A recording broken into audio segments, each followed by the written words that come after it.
मैंने देख लिया। जब मैंने एक काम संभाला, मेरे बहुत से शुभ चिंतक लोग थे, काफी थे शुभ चिंतक, जानते हो ना। उन शुभ चिंतकों ने बड़ा प्रचार किया, बिना ये बात मैं देखता रहा, चुपचाप देखता रहा। लेकिन सदगुरु पर यकीन था मेरा। ये ना मानना कि पहले का जीवन था उसका परित्याग कर दिया। मैं ये नहीं कि मेरी कहानी बताना चाहता हूं, मैं आपको पाठ पढ़ाना चाहता हूं कि जो इंसान डगमगाता नहीं है, टिक जाता है, उसके लाखों के मोल हो जाते हैं। जो डगमगाता है, गिर जाता है, फिर वो रुकता नहीं है, पता नहीं उसकी क्या गति होगी। शिथिर होके देखता रहा। साथी है मेरे रामकृष्ण जैसे, और तो पुराने इतने नहीं, रघुवीर है, रामकिशन है, इन्होंने देखा तमाशा। और अब ये उन्हीं लोगों के फोन आए जो बड़े अच्छे लोग थे, कहने लगे कि हमने एक बात देखी, माँ बोलो, कि हमने जो करना था ना, हमारे जैसा नीच और दुष्ट नहीं हो सकता। हमने अपने जीवन में कांटे बो लिए, लेकिन आपकी महानता को हम छू नहीं पाए। क्या आप सतगुरु के प्यारे हो?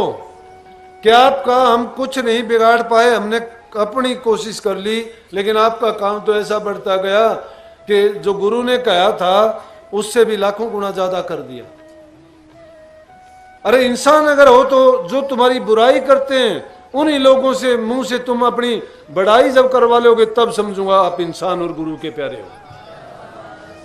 अगर जब तक ये भावना आपकी नहीं है और यूं ही तुमने जीवन यापन करना है, रोटी खाई और सो गए, अपना जीवन बिता दिया यूं ही, नहीं। सब करते हैं ये काम। अब है भक्ति का। लाखों काम विसार के भी नाम का सुमरण किया करो।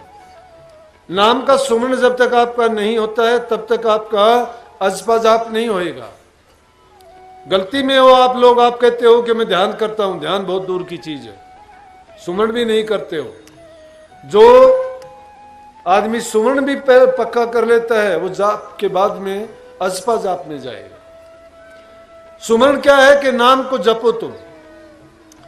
नाम को जब कभी मौका मिलता है सुमरण करते रहो। जब सुमरण करते करते वो नाम ऐसा हो जाएगा कि जब भी एकांत होगा, या जब भी आप बात करते होगे, या जब भी कोई काम से तुम्हें फुर्सत मिलेगी, हो सकता है कुछ दिन तो विचलित रहो, लेकिन जब सुमरण तुम्हारा पक्का हो जाएगा तो वही तुम्हारा जाप अजपा में बदल जाएगा।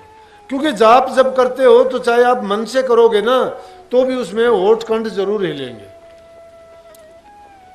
लेकिन असली जाप कबीर साहब ने क्या क्या कि होठ कंठ हिले नहीं और जिब्या नहीं उच्चार, कि उस नाम में तो होठ कंठ नहीं हिलने चाहिए, ना जीभ से उच्चारण होना चाहिए।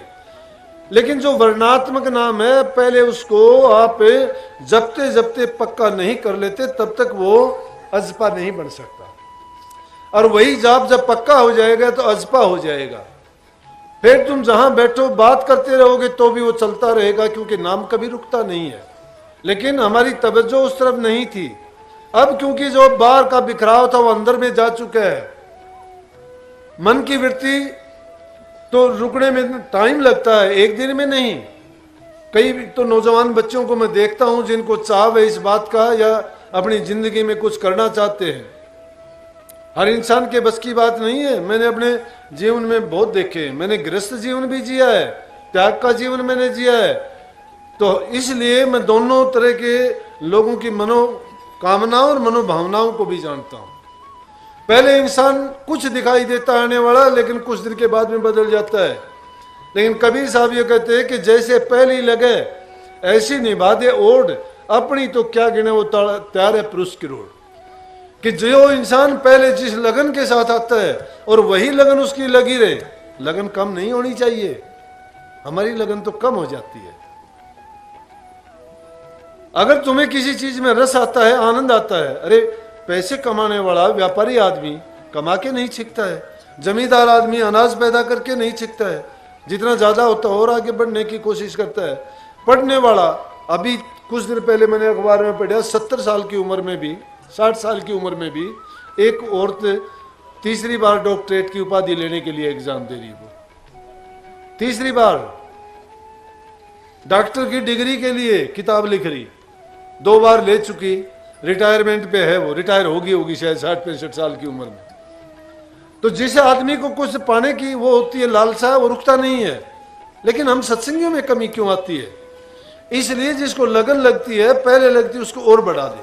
तो बात मैंने अजपा की कही थी कि जब तुम्हारा जाप पक्का हो जाएगा, अजपा में चले जाओगे, जहां कहीं बैठे होगे अपने आप सुमन शुरू हो जाएगा, वो अजपा होगा।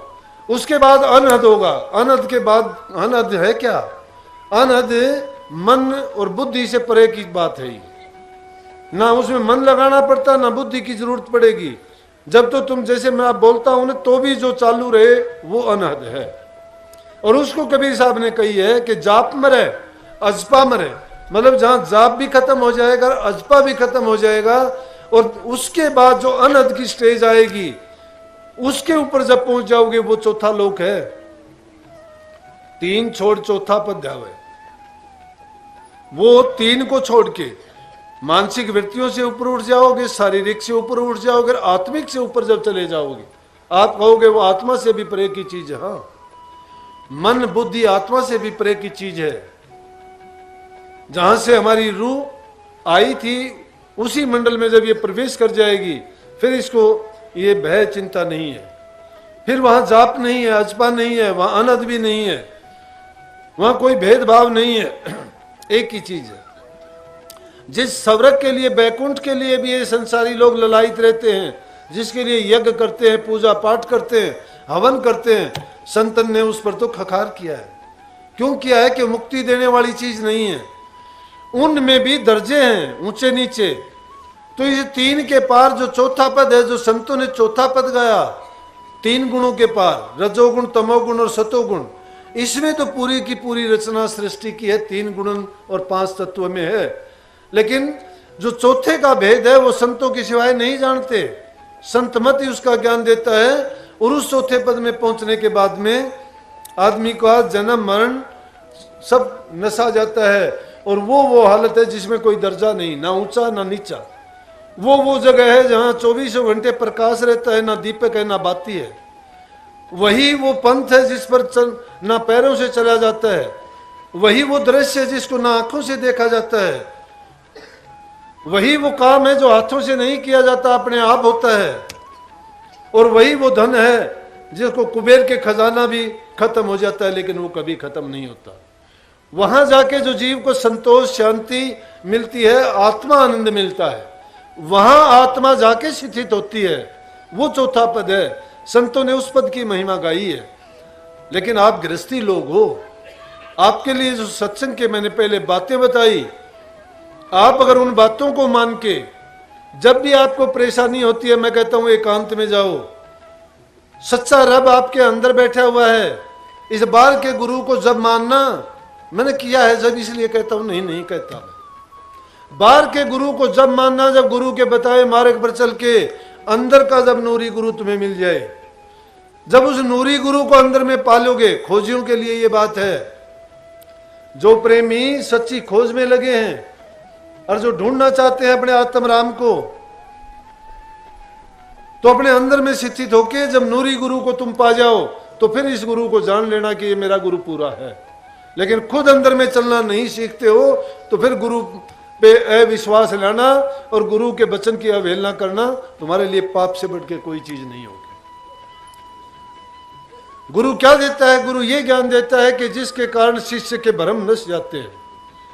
अगर उसके भ्रम नहीं गए, शिष्य के पाखंड पूजा में फंसा दिए, फोकट धर्मों में उलझा दिए, इस जीव को बेचारे को काल के खूंटे से जाके बांध दिया और उसको कह दिया कि इन रास्तों को पकड़े रखना, छोड़ना नहीं,